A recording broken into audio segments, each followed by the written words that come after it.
وہ اس چیز سے خائف ہے کہ دنیا کے اندر نئی بیداری آ رہی ہے، لوگوں کے پاس شعور آ رہا ہے، نت نئی ٹیکنالوجی آ رہی ہے، نت نئے تصورات آ رہے ہیں، تو اس سے ہماری ابلیسیت کو خطرہ لاحق ہو سکتا ہے۔ اور وہ سب سے پہلا ہے اپنا ایک تفاخرانہ خطبہ پیش کرتا ہے کہ میں نے پوری دنیا کے اوپر اپنی حکمرانی کو برقرار رکھا، میں نے انسان کو تقدیر کا بہانہ دے کر اسے عمل سے غافل کر دیا۔ میں نے غریب کو یہ سکھایا کہ تمہارے ساتھ جو بھی زیادتی ہو رہی ہے، ظلم ہو رہا ہے، یہ تیری تقدیر میں ہے۔ اور امیر کو سکھایا کہ تو اپنی دولت کی ہوس سے اس کو دولت کی تمنا دی کہ وہ غریب اور نچلے طبقوں کا خون نچوڑے، یہ میں نہیں سکھایا اسے۔ ہم نے مغربی جمہوریت کا نام دے کر جمہوریت کو متعارف کروایا، حالانکہ ملوکیت اور جمہوریت میں کوئی فرق نہیں ہے، صرف فرق یہ ہے کہ ہم نے جو ملوکیت ایک کسی خاندان کے پاس تھی، ایک شخص کے پاس ہوا کرتی تھی، ہم نے یہ کیا کہ تین چار اور لوگوں کے اندر اس کو تقسیم کر دیا تاکہ یہ سمجھیں کہ صرف ایک ہی خاندان کے پاس نہیں، حالانکہ وہی لباس ہم نے اس کو جمہوریت کا ایک نئے لباس کے اندر، ایک نئی پیکنگ کے اندر ملوکیت کو ہم نے جمہوریت کے اندر پیش کیا ہے۔ اگر اس کو چہرے کے اندر، اس کو اندر سے جھانک کر دیکھیں تو اس کا چہرہ بہت بدنما ہے۔ ابلیس کے ان تمام خدشات کے باوجود اور اس کے چیلے اس کو خبردار کرتے ہیں کہ ہمیں اس وقت یہ خطرہ ہے، اس وقت یہ خطرہ ہے، اور جو چیلے ہیں کیونکہ وہ ابھی تک پختہ نہیں ہیں، ان کا تجربہ اس کے مقابل نہیں ہے، لہٰذا وہ اس کے سامنے خدشات ظاہر کرتے ہیں کہ یہ خدشات ہو سکتے ہیں، ہمیں یہ چیزیں جو ہیں وہ ہو سکتی ہیں جو ہماری ابلیسیت کے نظام کو آئندہ کے لیے چیلنج کر سکے، آئندہ کے لیے اس کے لیے خطرہ ثابت ہو سکے۔ لیکن اس کا جو تیسرا مشیر ہے اس کو سب سے بڑا خطرہ ہے، اس کے خطرات تھوڑے سے مختلف ہیں۔ روح سلطانی رہے باقی تو پھر کیا اضطراب ہے، مگر کیا اس یہودی کی شرارت کا جواب کہ ہمارے پاس تو ہر ایک چیز کا حل موجود ہے، لیکن اگر سلطانی روح باقی رہے تو پھر تو کوئی بری بات نہیں ہے، ہمیں کوئی خطرہ نہیں ہے۔ لیکن وہ ایک یہودی، اس کی شرارت کا کوئی جواب ہے کہ وہ بڑی تیزی کے ساتھ وہ ایک انقلاب لے کر آ رہا ہے، وہ کلیم بے تجلی، وہ مسیح بے صلیب، نیست پیغمبر و لیکن در بغل دارت کتاب، کہ وہ کلیم بے تجلی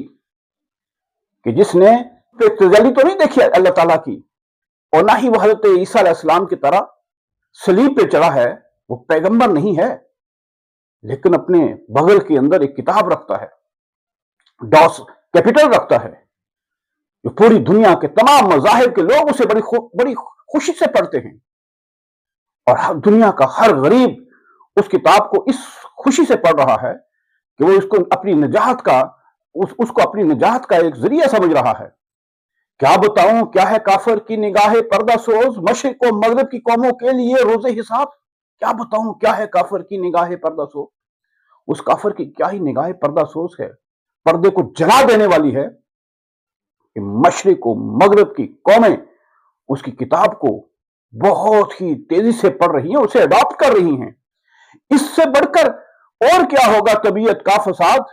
توڑ دی بندوں نے آقاؤں کے خیموں کی تناب، اور اس سے بڑھ کر اس کتاب کا کیا ہی معجزہ آپ دیں گے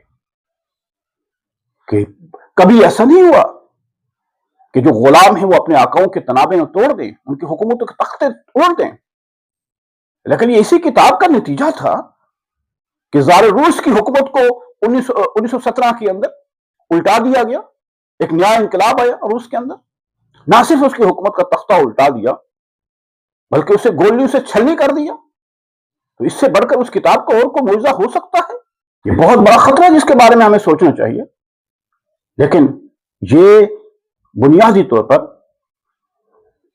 یہ اقبال کی سوچ نہیں ہے، یہ اس وقت کی ابلیسیت کی سوچ تھی، اس وقت کے خدشات تھے ابلیسی نظام کو کہ دنیا ایک دوسری عالمی جنگ کی طرف بڑھ رہی تھی۔ تو اقبال نے ابلیس کے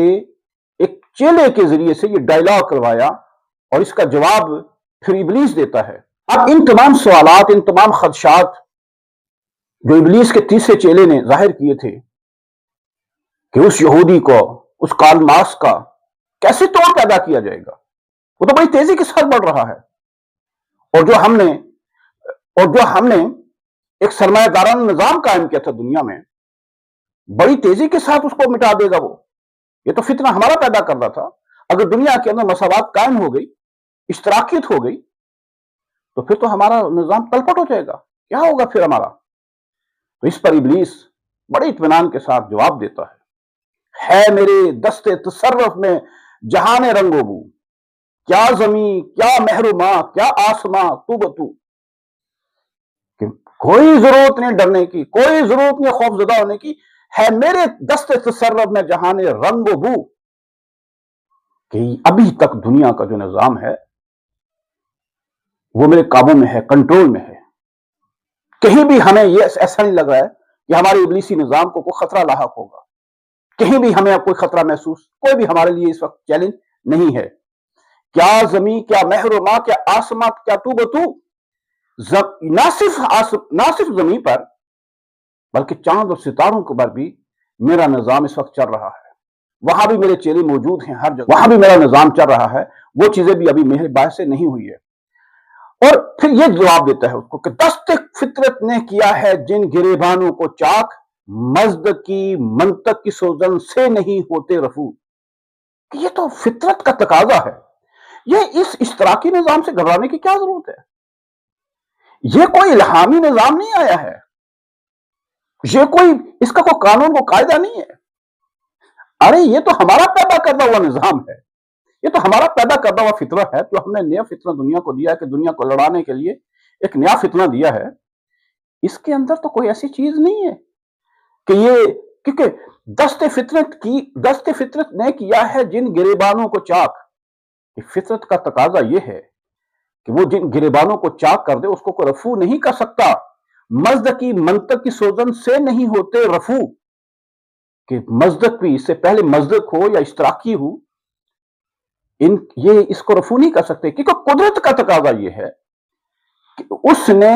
اپنی اس دنیا کے اندر، اس کائنات کے اندر اونچ نیچ رکھ دی ہے۔ اس اونچ نیچ کو کوئی مٹا نہیں سکتا، اس فرق کو کوئی مٹا نہیں سکتا، عورت اور مرد کے فرق کو کوئی مٹا نہیں سکتا، غریب اور امیر کے فرق کو کوئی مٹا نہیں سکتا، کام کرنے والے اور نہ کرنے والے کو فرق کو نہیں مٹا سکتا، کاہل اور تیز آدمی کے فرق کو کوئی نہیں مٹا سکتا۔ یہ اونچ نیچ ازل سے ہے، جو کام نہیں کر رہا ہے اور جو کر رہا ہے ان کے فرق کو نہیں مٹا سکتا۔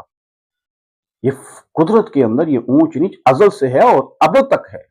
اور جس دن یہ اونچ نیچ ختم ہو گئی، اس دن سمجھ لو کہ کائنات کا نظام سارا تلپٹ ہو گیا۔ یعنی اس کی جو مرزا صاحب نے جس کا خدشہ ظاہر کیا کہ اس نے ابلیس کو، اس نے کارل مارکس کو پیغمبر بے جبریل کہا، اور بہت سے لوگ اس کو کوٹ بھی کرتے ہیں کہ اقبال نے دیکھیں کارل مارکس کو پیغمبر بے جبریل کہا۔ اس شعر کے اندر جواب موجود ہے کہ اشتراکیت ہو یا کوئی بھی کمیونزم سسٹم ہو، وہ کبھی بھی اس اونچ نیچ کو مٹا نہیں سکتا، کیونکہ یہ فطرت کی طرف سے ودیت ہے کہ اس کائنات کے اندر اونچ نیچ موجود ہے، گورا اور کالا موجود ہے، اس کائنات کے اندر کام کرنے والا اور نہ کرنے والا موجود ہے، اس کائنات کے اندر کاہل، سست اور تیز تراز آدمی موجود ہے، اس کائنات کے اندر مرد و عورت کا فرق موجود ہے۔ یہ کائنات اسی طرح قائم ہے، اور اگر یہ کائنات کا اونچ نیچ ختم ہو جائے، سب چیزیں ایک یکسانیت آ جائے، تو پھر کیا ہوگا کہ یہ کائنات ختم ہو جائے گی۔ کب ڈرا سکتے ہیں مجھ کو اشتراکیت کوچہ گرد؟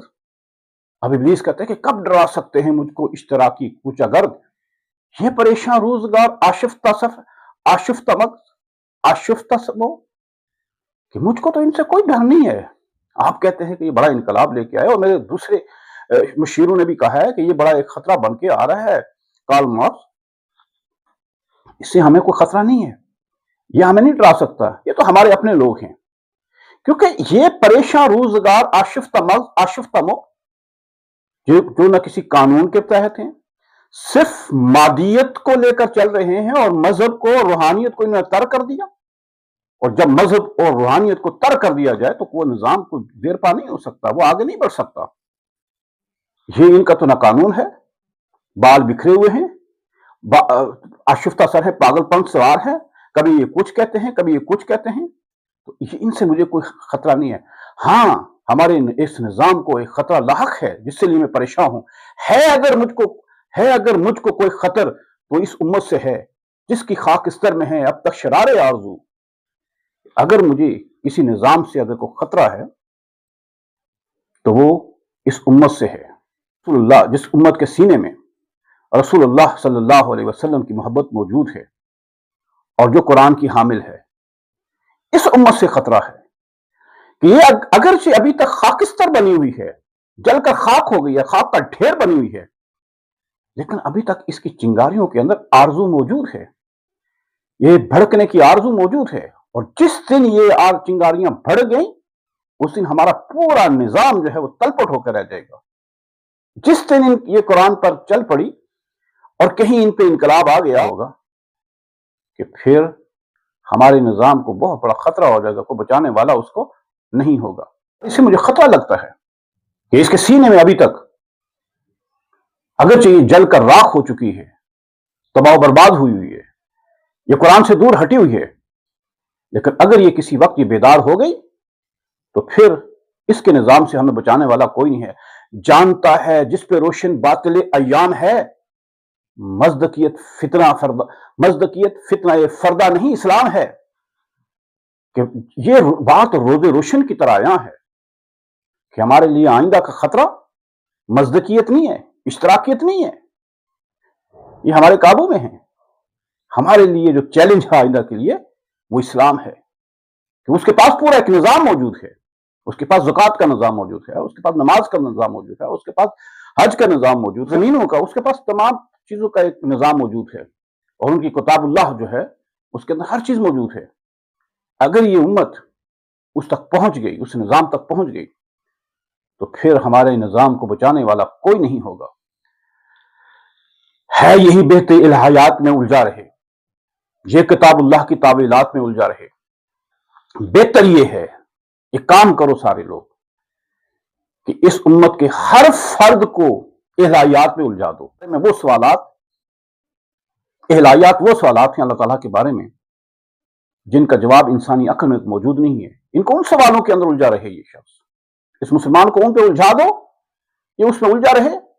یہ اپنے اصل دین کی طرف نہ آئے، یہ کتاب اللہ کی تعویلات میں الجھا رہے، اور پھر یہ کتاب اللہ کی اپنے من مرضی کی تشریحات کرتا رہے اور اس پہ عمل پیرا نہ ہو۔ کیونکہ میں نے یہ کوشش کی ہے اس سے پہلے کہ اس کے پاس صرف رسم رہ جائے، اس کے دین کی روح سے نکال دی جائے۔ یہ رسومات پہ الجھا رہے، یہ تعویلات پہ الجھا رہے، یہ خرافات پہ الجھا رہے، حقیقت سے یہ دور ہو جائے۔ یہی بہتر ہے کہ اس کو کتاب اللہ سے دور کیا جائے۔ ہر نفس ڈرتا ہوں اس امت کی بیداری سے، میں ہے حقیقت جس کے دین کا احتساب۔ میں تو ہر سانس، ہر لمحہ، ہر وقت اس امت کی بیداری سے ڈرتا ہوں کہ یہ بیدار نہ ہو جائے۔ ہے حقیقت جس کے دین کا احتساب، کہ جس کے دین کے اندر احتساب کا عمل موجود ہے۔ اب احتساب کا عمل کیا ہے کہ ان کے دین کے اندر اگر ان سے کوئی اچھائی ہوتی ہے تو اس اچھائی کا یہ موازنہ کرتے ہیں، اس کو جانچتے ہیں، تجزیہ کرتے ہیں، اور اس اچھائی کو دنیا کے اندر پھیلاتے ہیں۔ اور اگر ان سے کوئی غلط کام ہو جائے تو اس غلطی کو پھر نہیں دہراتے اور اس کو وہیں پہ روک دیتے ہیں، اس کو آگے نہیں پھیلاتے، بری چیزوں کو آگے نہیں پھیلاتے اور اچھی چیزوں کو یہ روکتے نہیں ہیں۔ لہٰذا اس قوم کے پاس ایک احتساب کا عمل موجود ہے۔ اگر یہ قوم مجھے ہر سانس یہ خطرہ ہے، باقی کسی سے ڈرتا نہیں ہے، نہ مجھے جمہوری سے خطرہ ہے، نہ میں مزدکیت سے خطرہ ہے، نہ مجھے اشتراکیت سے خطرہ ہے، نہ مجھے کمیونزم سے خطرہ ہے، نہ مجھے سوشلزم سے خطرہ ہے، مجھے خطرہ ہے تو اس ملت اسلامیہ سے ہے۔ اگر یہ بیدار ہو گئی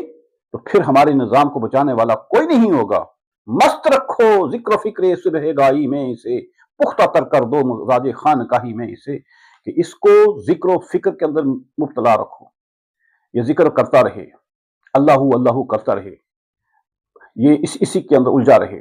یہ خانقاہیت کے نظام کو لے کر بیٹھا رہے، یہ باہر نہ نکلے۔ اس کی کیونکہ خانقاہیت کی جو ضد ہے وہ اسد اللہ ہی ہے، اس کو اسد اللہ کی طرف راغب نہ ہونے دیا جائے، اس کو دنیا سے اس طرح کر دیا جائے کہ کسی میدان کارزار کے اندر یہ عملی طور پر جدوجہد نہ کر سکے. لہٰذا اس کو قوالی کے اندر الجھا کے رکھو، اس کے نظام جو ہے خانقاہیت کر دو کہ یہ آئسولیشن کے اندر چلا جائے، یہ کہے کہ میں تو دنیا سے الگ ہوں، مجھے تو دنیا سے کوئی لینا دینا ہی نہیں ہے، اور پھر دنیا دوسرے لوگوں کے حوالے کر دو. لہٰذا